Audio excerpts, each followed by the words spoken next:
The sower. Then he spoke many things to them in parables, saying, Behold, a sower went out to sow. Matthew 13:3, New King James Version. There are two essential elements in this parable, the sower and the seed. Christ explained this parable in part, but left its deeper meaning unrevealed. Modern people substitute the word sower with the word culture. Sowing is an exalted state of activity in the human spirit. Before the sower can go out to sow, there are certain processes that precede the sowing. The earth must first be well plowed, and then the seed must be planted in it. One can never sow or cultivate a culture or any idea until the earth is plowed.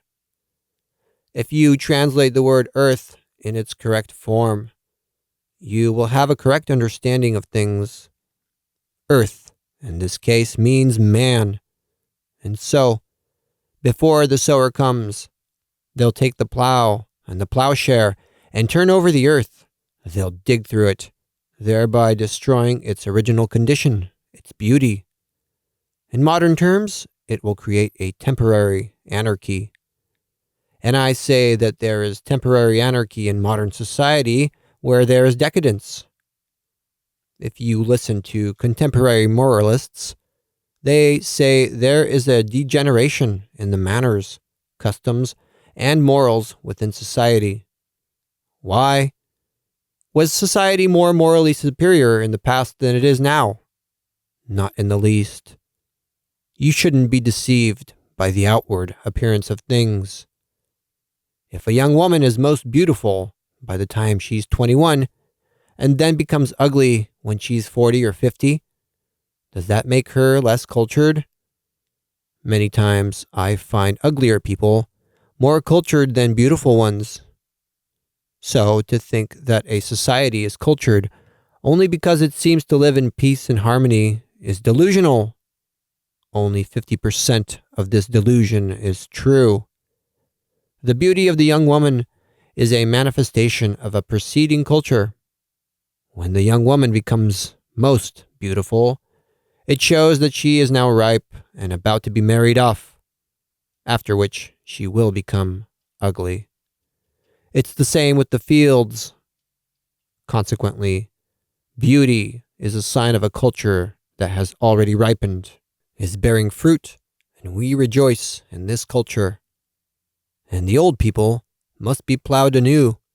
The divine plow must pass through them again, so they can become beautiful in the future.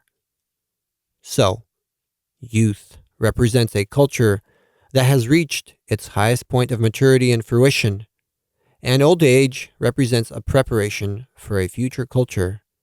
If you are old, you should pray that the divine plow will go deep through you, through your furrows, so when the sower comes, he should find good soil that is ready for planting. Everyone is expecting this sower. He is the ideal in our lives. He is the divine element who is coming to raise the human soul from its dormant state. Unless the sower comes to cast his seed, the soul remains barren. In other words, if the sower doesn't come to cast his seed, the earth will remain barren, and a barren earth is a desert. This sower came here in the world many times. Some say that Christ came to earth only once. No, Christ came to earth many times. However, one of his stays here was very unfortunate. They crucified him on a cross, and this is why they made him known throughout the whole world. And modern theologians claim that Christ came only one time. This is like saying that the sun rises only one time and never rises again. No, the sun has risen millions upon millions of times, and it will rise many more times in the future. We interpret things freely, and anyone can put these interpretations to the test. You can put these interpretations into the following two forms. Put in your mind the thought that Christ came only one time on earth for a whole year and observe what your state will be. And the second form, put in your mind the thought that Christ came many times and then observe your condition. Out of these two thoughts, the one that gives the best results is the right thought. The crooked ideas and crooked interpretations during these modern times have stiffened society, and the people no longer think nowadays.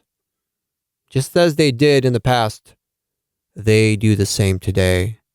They busy themselves with everything, but not with the truth itself, not with the essential things in life.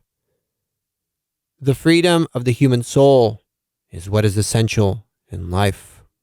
Man must study the laws and remove all the limitations that exist in nature in regards to his spirit, and he must form an orderly harmony out of them. You take this idea close to your hearts, but you mix it with the thought that Christ came to earth to redeem, to save the world, and everyone from sin. I'm not referring to salvation, but to the sower. I believe you are among those who are saved. Hence, I preach to you, but I don't preach to people who are drowning. Some people ask me why I don't preach about salvation. It would be ridiculous to preach salvation to people who are saved. It would be ridiculous for me to preach about the sower to people who are drowning. If you could grasp the idea of this sower, you would know your origins. The most important thing in life is man's origin, where man's spirit comes from, what his task in nature is, and so on. What we see now in the world is a transitory state. The modern world is a vast school for educating the human spirit. All objects and things, all the beings that surround a person are assisting tools in this great school. One must study the essence of these ideas because they constitute certain divine ideas. Suppose you are a little child. You are helpless in this situation. Your mother is holding you in her arms. She is breastfeeding you, but you are crying. You are protesting because the conditions in life are unfavorable. Because you aren't given food on time, you are carrying out immoral things. Yet your mother is constantly cleaning you. You grow up. They send you to school to learn. Now that you're well dressed, well fed, you study in school and think that you're a learned, cultured, and moral person. Thank your mother, who constantly cleans you. If she had left you in your original state and not cleaned you, there would be a stench all around you. Consequently, the mother is the sower who comes into the world to sow the most exalted and noble things in the human soul. I don't deny life with all its particularities. They too have their own meaning. This life must be lived in whatever form it takes. But what is important is what will be gained in the end. Modern people reason like the Turks. Ya jaft, ya baft. Translated in Bulgarian, it means, let whatever happen, happen. Only stupid people think like this. If you act wisely and intelligently, you won't be saying, ya jaft, ya baft. But if you act unwisely, then you'll say, ya jaft, ya baft. The contradictions that the parable leads us to are interesting. Namely, why, when this wise sower planted his seeds, did he let one of them fall on the road, another one on a rocky surface, a third among the thorns, and a fourth on good soil? Why was this wise sower so careless? This is something inevitable in human life. The fifth place where he cast his seeds is in the physical life. Consequently, when the sower comes, some of his seeds will fall on unfavorable conditions for growth and thus serve to sustain the human body, the physical life. The birds of the air came and ate up the grain that fell on the path. So they made use of it, not man himself. In modern terms, this energy was used in the service of labor for making houses, roads, and railroads. This seed gave the birds the incentive to work, and they made this road. The other seeds fell among the thorns. Christ gives no explanation what this seed corresponds to. I liken the thorns to the mental world in man, which is occupied with solving only material matters. This world, when it sprouts, when it grows, still cannot produce the results we expect. Contemporary philosophers, for instance, have defined what God is in all kinds of ways. Some of them say that God is absolute, and others describe him in other ways. Until man gets confused and says, "I'll leave this issue to be resolved in the future. The philosophers can't even solve it, so how am I, just a simple man, going to solve it?" Don't expect the philosophers to solve such an important task that your spirit needs to solve. Consequently, every idea that falls into an unprepared mind will be silenced. It will not develop.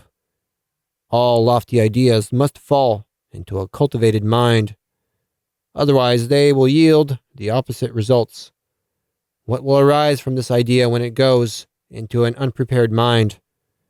We will have a culture like the present one. People will dress nicely. They will know how to slaughter chickens, lambs, and pigs, how to cook them, how to preserve them. They will have nice schools. They will go abroad to specialize in a given field. They will learn how to cut beams. This is what the Word has given, the seed that has fallen among the thorns. Now the whole world is full of beams, canned food, sausages, hams, and so on. You see one of the wise gentlemen entering some butcher shop or sausage factory. He sees a ham hanging by a hook. He gets excited and says, "When this ham enters me, I will solve a great task." When the ham goes inside him, he says to himself, "If only there were a bottle of wine now, so I could have something else to eat after it." He eats, he drinks, and, if he's Bulgarian, he says, "Long live Bulgaria." If he's an Englishman, he says, "Long live England." With our reasoning, we resemble that Negro preacher who, before an educated audience, elaborated on a profound issue regarding the state of the human soul and the creation of man. He told them that God made man out of a beautiful piece of earth in his own image and likeness, placed him on a wire rack to dry for 3 days, and then breathed life and breath into him through his nostrils. They asked him, "Well, who made the wire rack?" "That's none of your business."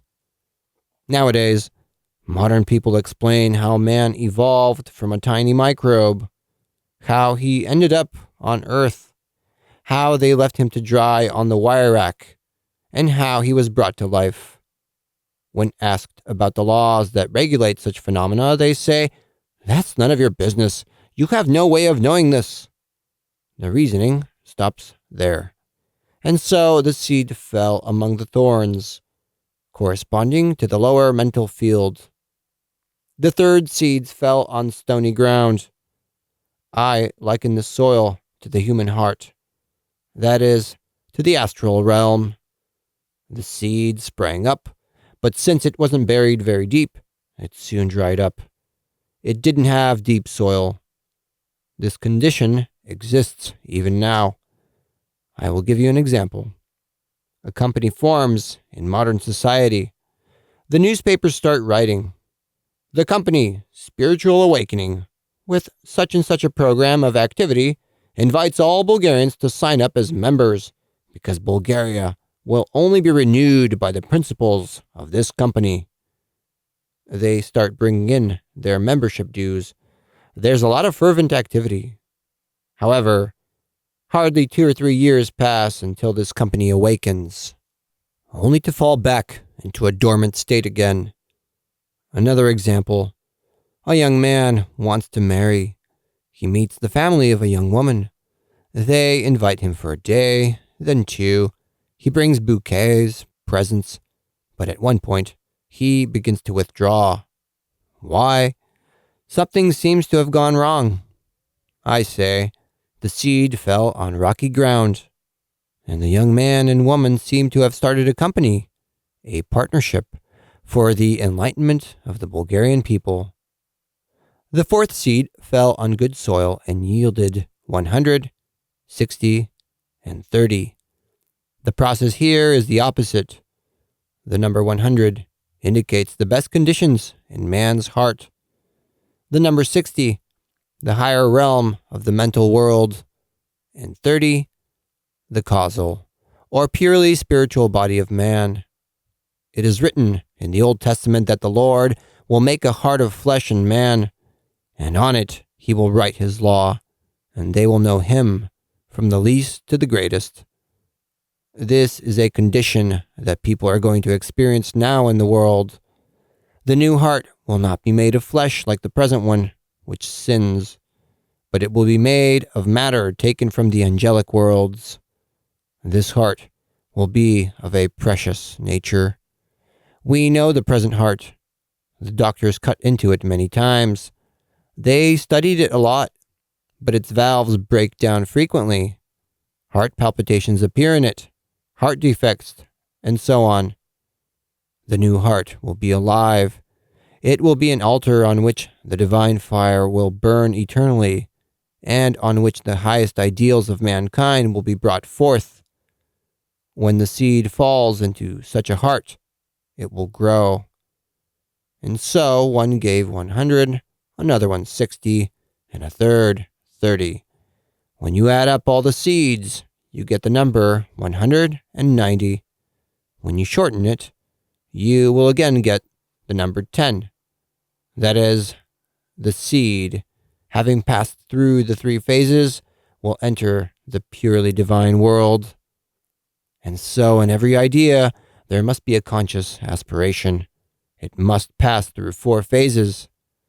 The idea, after it has gained all the strength for its existence, must pass into the human soul. It must turn into feeling. Then the aspiration and feeling will go together.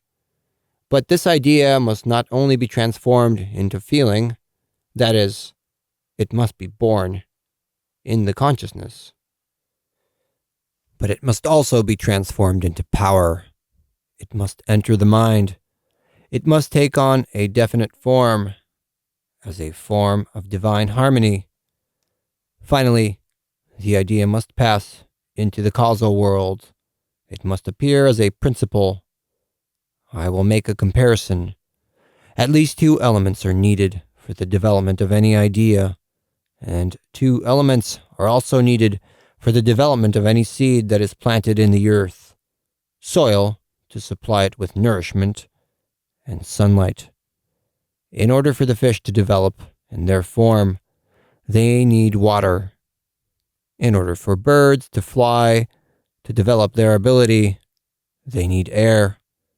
In order for human thought to manifest, there are also necessary conditions.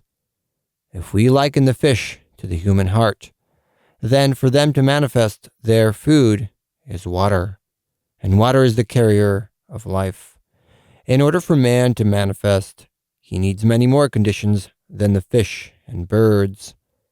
Consequently, you must be simultaneously aware of God in yourself, in your spirit, and in your neighbors. This is the practical application of the matter. You will not find God when you live an opulent life. We are not talking to you about this God whom the present people know, the God in churches. We mean that Lord who responds to you when you are abandoned by everyone, when you find yourself in the contradictions of life, when you find yourself on your deathbed and are preparing for the other world. Only the dying man is concerned with the idea of God. You cannot know God until you pass from the condition of death into life. Death is the process of passing from the impure to the pure. It is the enemy of property and says, "Down with all the property." It deprives you of both health and property and money and everything you have. It says, "If you understand my law, only then can you understand what God is." The people of today have filled their bellies with pigs, chickens, lambs, and have now begun to entertain the idea of God. As long as you have these chickens and pigs inside you, you will be carts loaded with filth. This is a pigsty. Man needs to get rid of everything that is defiled. Lying must disappear from you completely. Not a trace of it should remain. When you find God, you can return to the world again. But then you'll be masters over yourselves. You'll be able to help your neighbors.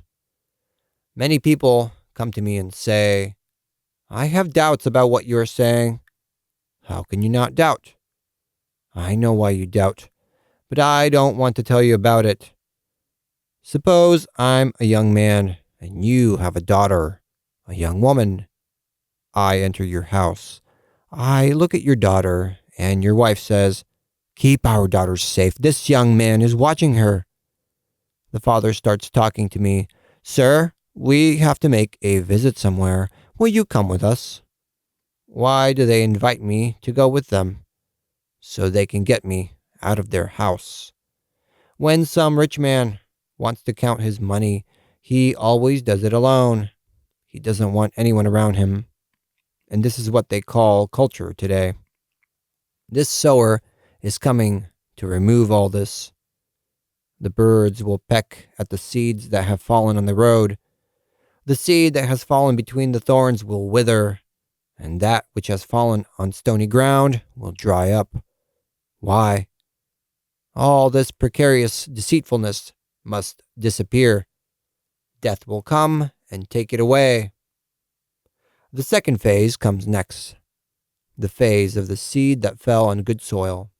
In contemporary language, this means in today's society, with the understanding it has, with the structure it has, there can be no agreement. A radical change must take place in the world in order for a new order to come into existence. Today, with this culture, people have reached their utmost understanding. However they turn this wheel, they will be like a merchant who is bankrupt, who patches his house in one place, yet it leaks somewhere else. He patches it in this new place, yet it leaks somewhere else. He patches it for a number of years here and there, until one day the whole building collapses. I want you all to be free in your development, in your musings. Everyone is free to think whatever he wants. Don't put a barrier to human thought. Let everyone think, feel, and act freely.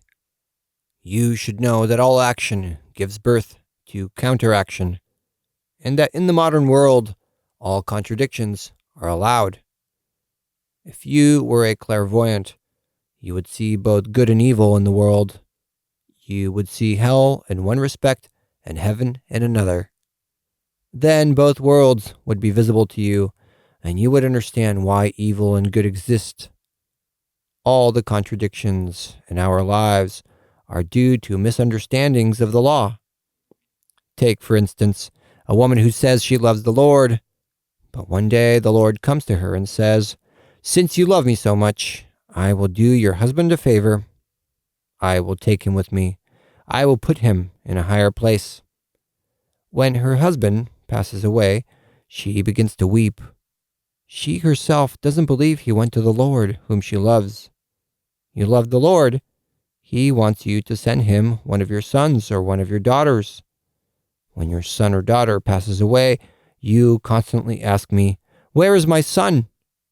Do you believe in God? Do you love him? How can you not know this simple truth about where your son is? When a relative of a present-day person dies, they weep and weep. They send their requests to God, and he says to the dead person, "Return back down to earth. You are not for this world. your relatives want you. When he comes back from the other world, all the relatives gather around him. They rejoice and say, "Thank God, our child has come again." But nothing is achieved this way. The man of the new culture should be equally happy when his children are born and when they die, or when they leave for the other world. This is what it means to be a hero. I will turn back to the sower.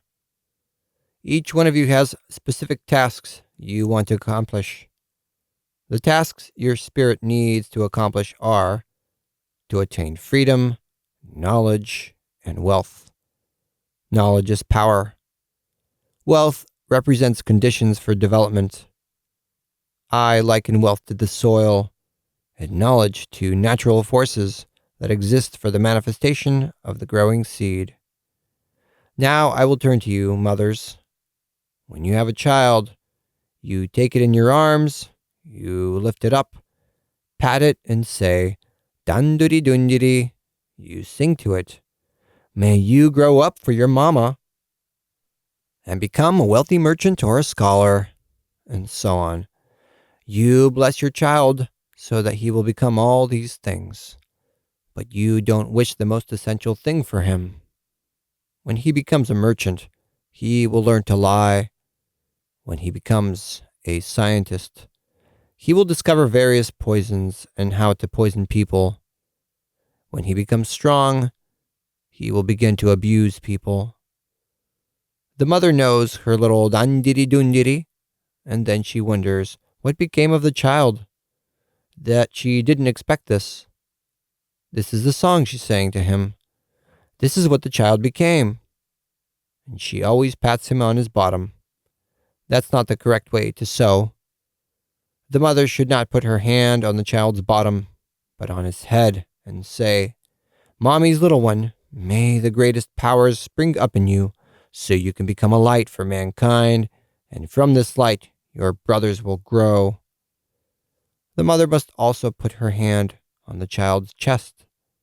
Indeed, the mother sometimes puts her hand on the child's chest, so much so that she even suffocates him. But by doing so, she teaches him to be selfish. This squeezing means, "Mommy's little one, when you catch someone, squeeze him so tightly that you drain him and then throw him away." Upon catching her prey, doesn't the snake squeeze it so hard that it breaks all its ribs? Don't take me literally. I'm talking about the urge that makes you do this or that. The mother is glad that her child is healthy. Yes, but the mother must go deep into her child's soul, and there she must plant the real seeds. If she doesn't plant them there, they will fall in bad soil, and none of them will land on good soil. This wise sower understood the laws profoundly and foresaw that 3 of his seeds would not yield good results. Only a few of his seeds reached man's soul and mind, and only those grew. You must give way to this sower so he can initiate all lofty and noble thoughts and feelings in you. He is the divine in you. When this sower plants his seed in you, you will feel a superhuman power within you and will always be strong in the world. Now you're a little cowardly. Why? Because your faith has not yet given those results that are expected. In order to create a human being, there are certain laws by which he is created. Christ didn't speak on this issue. When the child learns to read, there are rules by which he learns. When a musician, perhaps a pianist or a violinist, learns this instrument, he must first learn the rules by which to play. When the student studies, he must learn to absorb, to grasp and apply all the established rules and laws correctly. But once he goes out to give a concert, he can change the laws according to the idea that exists in his mind. We are subject to this law until we learn it. And then, when we learn it, we can change it. This great law, which can change all other laws, is the law of love. When I say you need to love, this is referring to a person who completed his studies. He has to manifest a free and broad sweep, whereby he can change all other laws and put his idea into a new form. Your present life is a theatrical play, and it is up to you how to portray it, how to perform it. Those of you who have raised yourselves a little can overcome life's difficulties. Your children, your husband, your friends, and even the whole society are all temporary trials, laws that restrict you, that prevent you from manifesting as you want. All of society, your husband, your daughter, have their own laws, and the mother tries to satisfy all these great laws.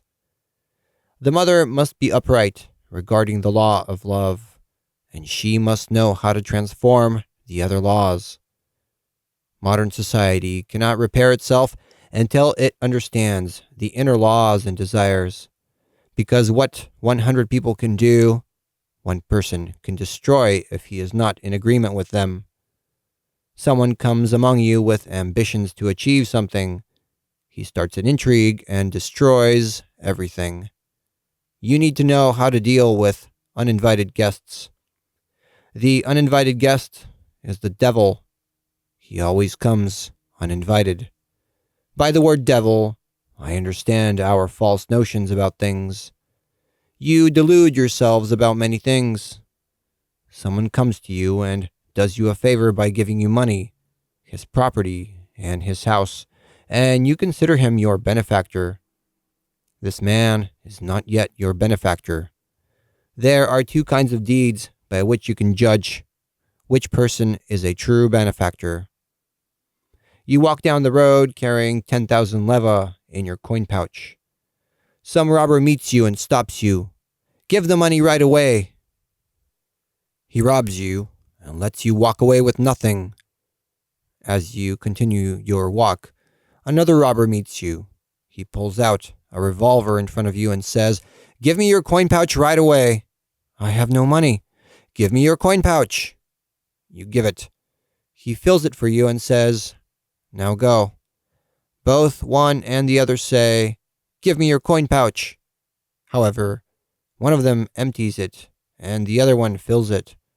When you go home, which of these two robbers will you have a better opinion of? For the one who gives. Good, but there is also a danger in filling. Imagine that someone fills your coin pouch with bombs that explode easily. Some good person meets you like the first robber. He says to you, "Give me your coin pouch." You take out your coin pouch and give it to him. He empties it and says to you, "Get out of here quickly." Now do you understand the cause of this robbery? When he takes out of your coin pouch the cluster of bombs in it, didn't he do you some good?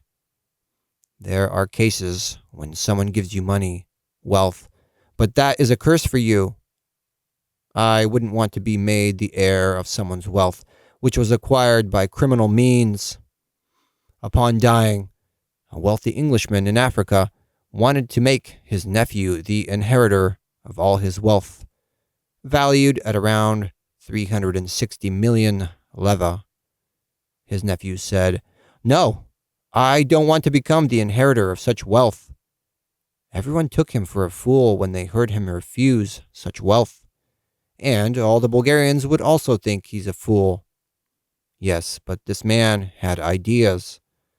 Consequently, until we, the people, start earning our livelihood exclusively through honest labor, God's blessing will never come.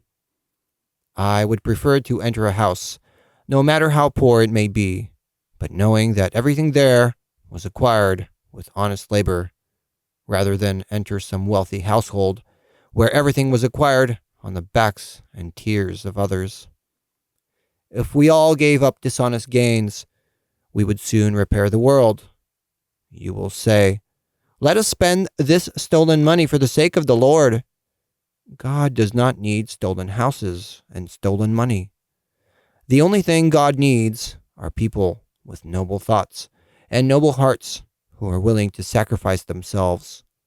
When I speak of self-sacrifice, I do not speak of it in the ordinary sense of the word, but to sacrifice oneself for that great law of love, to renounce all that is impure, to unite oneself with him who works for the sake of the sublime. When Christ says, "Unless you eat my flesh and drink my blood, you have no life in you," this means that you must enter into communication with human spirits. If you eat the way Christ recommends, only then will you enter into communion with one another. Some people often ask me, "Tell us a way to salvation." I reply, "Sacrifice yourselves."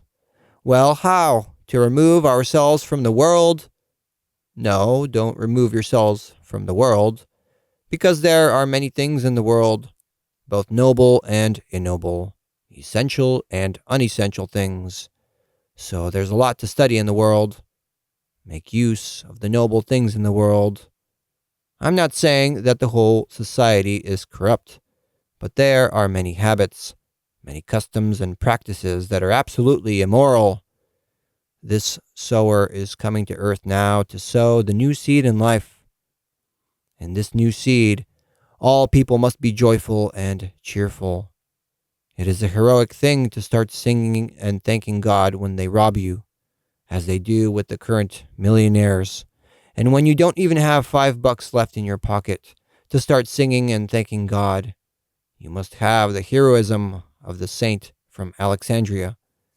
A saint lived in the desert for 20 years, where he worked intensely upon himself, in order to eventually become strong and work for the people. One day, as he was walking and reflecting, he saw a pot full of gold buried by someone else, which was now uncovered by torrential rains. When he saw it, he immediately jumped up and ran away from it. His companion, who had also been venturing with him, was interested to see what he was running from, and he followed him. He sees the money and says to himself, "How strange, he's running away from money." He took the money and built churches, hospitals, and schools. He was proud of what he built, and one day he asked the Lord, "Lord, tell me, are you pleased with my activity?" The Lord sent an angel to him who said, "If all your good deeds that you did with the money you found were placed on one end of a scale, they wouldn't weigh more than your brother's hopping." The human heart should not become attached to wealth. One must be rich, but in his mind and in his heart. The wealth in the world is a manifestation of man's virtues. All the nations that led a dignified life in the past are rich. The status of a nation is determined by its moral and spiritual condition. The same applies to you. If you were to reason like this truth would come alive in your souls. Preach this truth silently, not openly or outwardly. When does the wheat preach? When it is ground into flour, and when it comes into us in the form of bread. Then it works. Then it preaches. How do the fruits preach? They also do it silently. All the beings who preach silently produce the best results. Every teaching that is preached in silence, or in our language, every teaching that is preached by our lives, is powerful. It is pure. You will say, "Is this possible?" It's not important what you think, but the world must be absolutely pure. It must demonstrate deeds that are pure, and such a life is possible. The only beings on earth who contaminate life itself is us humans. No external force, no being, no spirit is in the condition to defile your mind and heart other than the spirit that lives within you. When you listen to me, you will say, "This man is a very strict moralist." This is not morality. These laws are inevitable. Whatever the condition of the soil, such as the ripening of the seed, whatever conditions you give to the fruit that ripens in you, these are the kind of virtues you will have. Christ says to his listeners, "The seed that fell on good soil produced good results." If you lead a life of selfishness, the fruits will be like the seed that fell by the wayside. If you lead a life of greed, the results will be like those of the 2 seeds that fell on stony ground and among the thorns. I encountered many cases like these. Someone comes to me and says, I want to do many things for God. I believe in Him. Then I do the following. I write an insulting letter to this person. He says, I cast aside the teaching of this person. I don't believe in God. There is no God. You're no hero, my friend. In my letter, I tell him, give me your coin pouch. I want to fill it up. He gives it, but he doesn't know why I want it. He doesn't wait until the end and says, I don't want this teaching. This is not an allegory. These are facts. The most noble people in the world are those who suffered the most. Those who didn't suffer much aren't noble. The most learned people are those who studied the most. People who didn't study much remain simpletons. It's strange when people in the world want to be wise, learned, and strong without working. They want the Spirit to come into them, but how? They want to take a magic wand and go, allez passe, and it's done. And then they'll start, now I'm going to move this mountain. I will fix Bulgaria as soon as possible, as long as they give it to me, and so on. Well, how will they fix Bulgaria? They'll put gallows everywhere, and if you're guilty in something, into the noose you go. Is this some genius idea? In Varna, before Midhat Pasha, there was a governor who issued orders to plant fruit trees in the districts of Varna and Silistra. They planted everything with fruit trees, but left them without a guard. They noticed that some fruit was missing, which meant it was stolen. They placed a guard on duty. More fruit were missing. They put another guard. The fruit theft increased. Both of them were stealing. The governor issued an order. Whoever is caught stealing fruit will be hanged. One day, a Turk was passing by this region with his cart. The weather was heavy and humid. The Turk fell asleep in his cart, and the oxen, as they passed by the trees, clipped a pear that dropped from the tree. According to the governor's orders, they imprisoned the Turk because he fell asleep, and they hanged the oxen because they knocked down one pear. Did the Turkish state improve by doing this? No. In the same way, a radical change must occur in your consciousness. All of you need to be strong, so when the sower comes into you, you can all recognize his presence. The disciples of the new teaching are not allowed to doubt, but they must investigate and test everything. Our teaching is a teaching of testing. It doesn't speak idle talk.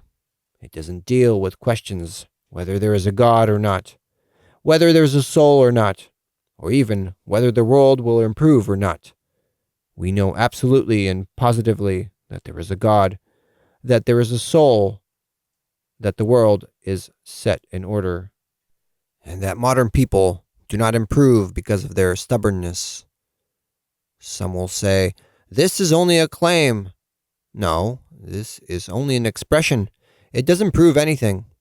These words, that there is a God, that there is a soul, are misunderstood by you. But there is a world where life and the conditions there are limitless, and death doesn't exist there. In this world, the human soul can manifest. It can become limitless.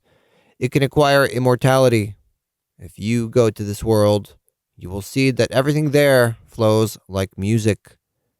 Any one of you can go to this world. How? If you fast 9 times for 40 days over the course of 20 years, you will enter this world. You will see it. And when you come back, you will talk about it. Whoever is a hero will see it, and whoever is not, he doesn't need to fast. Let him live on earth as he understands. Let him marry, procreate, and deal with ordinary things. Whoever wants to engage with the sublime, let him fast. But he must understand the law of fasting well. To fast does not mean to starve. Don't say to yourselves, but there's going to be starvation. Whoever is hungry, let him eat, and let only those who are full do the fasting. Such a person must eat a good meal once, and this meal must keep him warm for 40 days so that he can occupy himself. Whoever goes to heaven should not bring his baggage with him. He should be full. One day you will all enter this world. However, you will become lighter. Your private property, along with everything you have, you will have to leave to the person who will replace you. Those of you who are preparing to give an example to mankind must be equipped like the sower, carrying only divine seeds, and you must sow everywhere. The seed that will grow in the world will be your strength. In order to understand this sower, what is required is an enlightened mind, an enlightened heart, and an enlightened will. This is why this teaching is difficult to understand, and I understand your situation. Your situation is like that of a sick person whose blood is full of impurities, and whatever you say to him, he feels pain. Nothing comforts him. Remove all the impurities from his body, and then his mind will be in the condition to understand you. Now I tell you that your blood must also be purified. When I tell you that you have to purify your blood, that is, to change your way of life, it doesn't mean you have to leave the world and go into the forest. We don't need monks and hermits. They were relevant in the past. I make an analogy. There was a time when the hermits lived in the woods. They ventured there. They walked around the trees. They wept. But the trees were always silent. All the animals, bears and wolves in the forests, began living like the saints. Today there is no place for saints in the forests. They must live among the people. All the wolves, bears, and tigers are among the people. You say, "We don't want to deal with people." Why? What about when you deal with domesticating different animals? You are therefore in the second phase. Someone says, "I just want to run away and see only the forest wherever my eyes look." What is truly heroic is living in the biggest city, with the greatest obstacles and difficulties. A preacher came here yesterday, a peasant, and he said, "I want to speak to the preacher, but they don't listen to me. I want to speak to you. You also don't listen to me." And what does he speak? He says he has a body, but doesn't have a head. They suggest that he stay for lunch, but he says he has a stomach, but no head. The next day he comes again and tells the people he finds here to repent. How would they repent when he doesn't have a head? We don't listen to such people.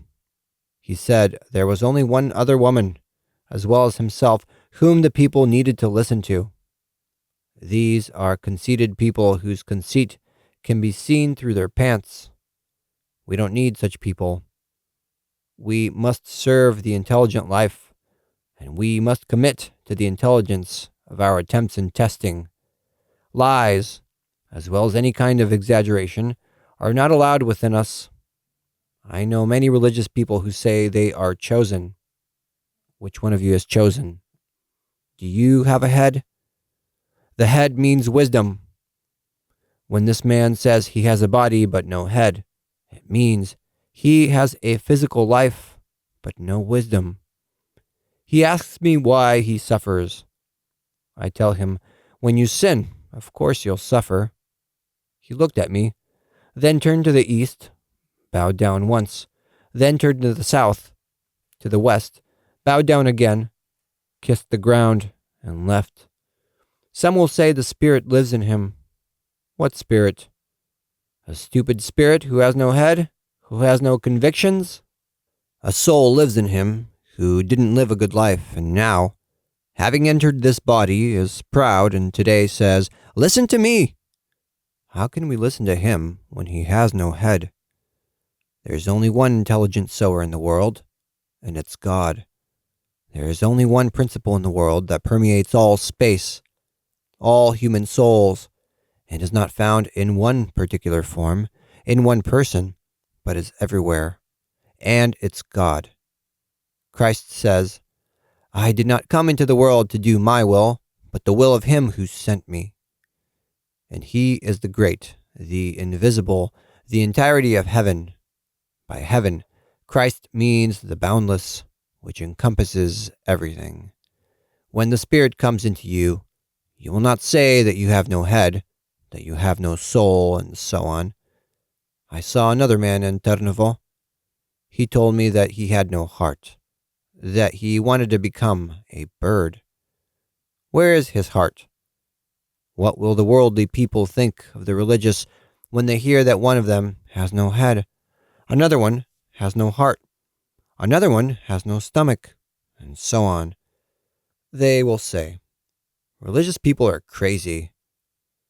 Worldly people say, we, however, have a head and a stomach and a heart. We have everything. To check if you have a heart, put your hand there so you can see how it beats. To check if I have a stomach, set a table before me so you can see how I eat. To check if I have a brain, open up your cash register and you'll see how I proceed. We say, friend, we don't know how the full cash registers empty out, but we know how the empty ones fill up. Consequently, the process within us is the opposite. And so, the religious people of today must guard themselves against the delusions they are in danger of falling into. I am also a clairvoyant, but I see things differently. I touch them. For instance, I see this Bible. I touch it.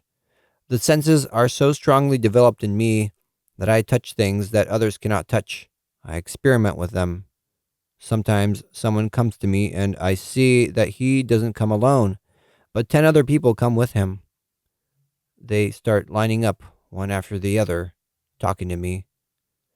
The first one begins, you are a learned man, a great man. You can do many things in the world. I think to myself, this is the first lie. There are many people like me in the world. The second one, you know a lot. It's as if you penetrate deep within man. I say how many there are like me who penetrate. And so they line up to speak, one after another. This is not important to me, but I ask them, can I be of use to you in anything? Is your coin pouch empty? If it's empty, take it out and let me fill it for you. I know what your opinion of me will be if I don't fill up your empty coin pouches. According to my teaching, I am not deceived. Why? Because if they lift me up today, they will take me down tomorrow. If they dress me up today, they will undress me tomorrow. If they kiss me today, they will spit on me tomorrow. I prefer to walk around naked and barefoot rather than to give in to people's fluctuating feelings. A lady came to me one day. She was suffering. Her sufferings were of a romantic nature. She asked me, haven't you suffered? Yes, I suffer. Ah, then you suffer too? Well, then, we can understand each other. Yes, but there is a difference between my sufferings and hers. There is a difference in the way I suffer and how she suffers. When the sufferings come to me, I welcome them politely. I feed them. I talk kindly with them and invite them for a visit some other time. You, on the other hand, run away from them. You chase them away. Hey, you're quite the philosopher, she says to me. No, this doesn't require a lot of philosophy. This is ordinary wisdom. Welcome your suffering and invite it as a guest. The suffering comes to you. Be grateful that it came. Consider it as something that has life. And indeed, every suffering is due to something that has life. Who can cause you suffering? Isn't it your wife or your husband or your children or your friends? And they are living beings. There is a living being behind every suffering. Dead beings cannot cause sufferings and pain. Someone comes to me and I ask him, "What is it, friend? Come to my house. I give you half of my wealth. Are you satisfied?" "No." "All right. I give you 3/4 of my wealth. Are you satisfied?"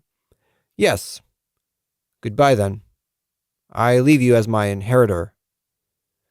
You will say, "Now here's a stupid man. You're stupid people too." I will clarify my thought. The moment that you, as a father, leave your inheritance to your son or daughter, aren't you stupid? You say, "This is something noble." Yes, this is the correct philosophy. And when all of you start acting like mothers and fathers, then you're on the right path. The new teaching requires you to be heroes, to walk barefoot, but to walk with honesty and righteousness in life. I prefer to walk barefoot rather than to skin an ox.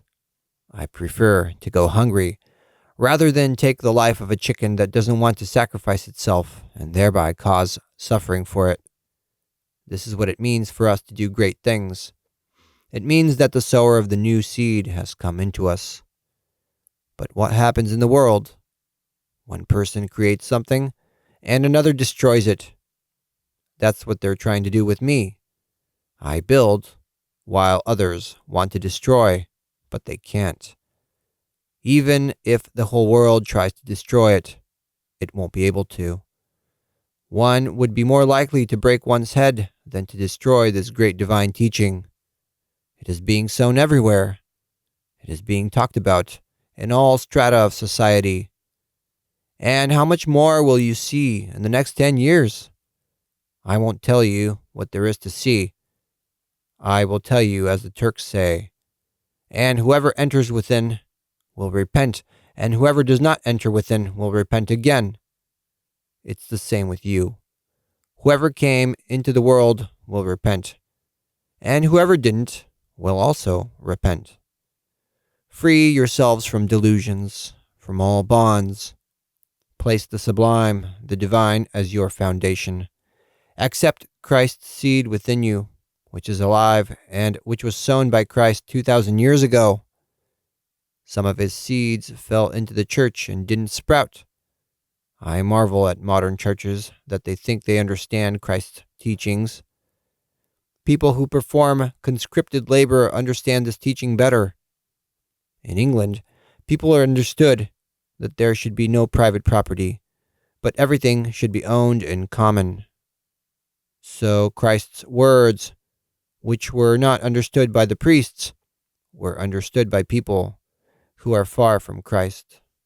This is why Christ rightfully says that the sons of God will be thrown out of the kingdom of God, and those who are outside will come into it. The uncircumcised will come into the world to preach. The new teaching brings freedom to all people, to all societies and homes. Enough of this yoke. We don't need any bishops and priests. We need brothers and sisters, mothers and fathers, and teachers to teach us.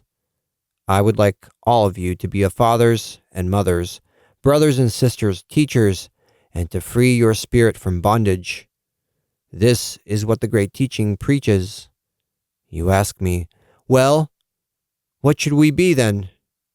You put yourselves higher than you are. Actually, you must be ready for anything. This is the teaching that Christ now brings into the world. He says he will destroy all the prisons and gallows, that he will uproot them completely. There is no turning back. God's righteousness, his joy and harmony will reign in the new life. Those who say that everything will return to the way it was are deceiving themselves. If people accept Christ's teachings, he will come in peace. But if they don't accept him willingly, the entire modern culture will pass through the fire 7 times until it is purified. This wave of fire will pass through people's minds, and all thoughts will be renewed. And then the people will no longer ask, "What are you?" but they'll ask, Can love manifest in your heart as an aspiration, as a feeling, as a power, and as a principle? If there is love in your heart, they will give you a hand. Only in this way can people understand each other. The young should be young. The old should be old. The young man must manifest himself, and the old man must sacrifice himself. He must apply the law of self-sacrifice.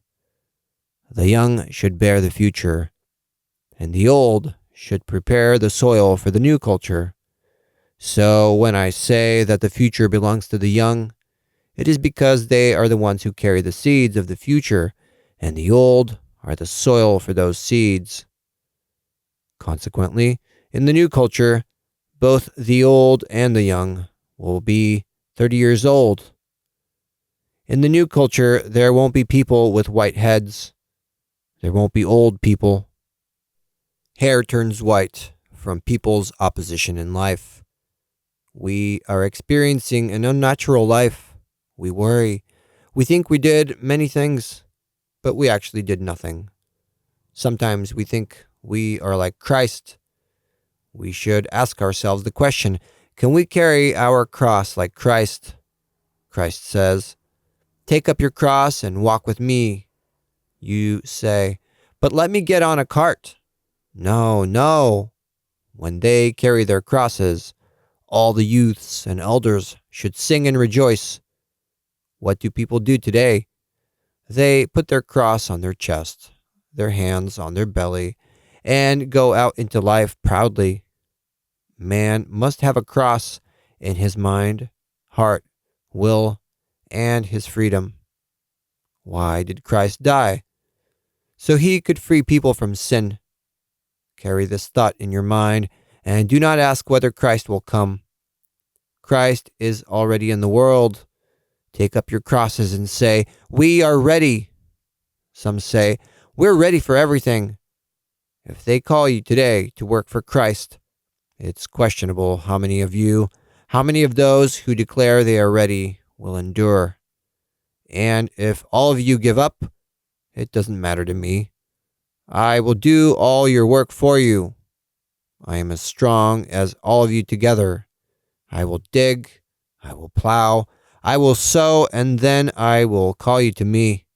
And I will say to you, "Come and taste the fruits, noble followers of Christ." If you decide to work together with me, even better. God is powerful enough to make children of Abraham, even from these stones. And so, every one of you is a strong factor. Don't underestimate yourself. When God is in you, you can do everything. But without him, you can do nothing. When God is with you, you will be imbued with great ideas and never be discouraged. When a person in whom God lives experiences suffering, he will have a conversation with the suffering. He will feed it and invite it as a guest another time. When one works and proceeds according to the divine rules, an intelligent being will form, which will never be destroyed. And so, the way you live now, with your old morality, you will soon have to do away with it. So there mustn't be absolutely any deceit, lying, or doubting in you. Whoever is unable to do this will remain outside in the world. The sower went out to sow, and one of his seeds fell on good soil and yielded 100, 60, and 30 seeds. Then you will hear the voice of the angels who sing, "Today the Lord reigns in the world.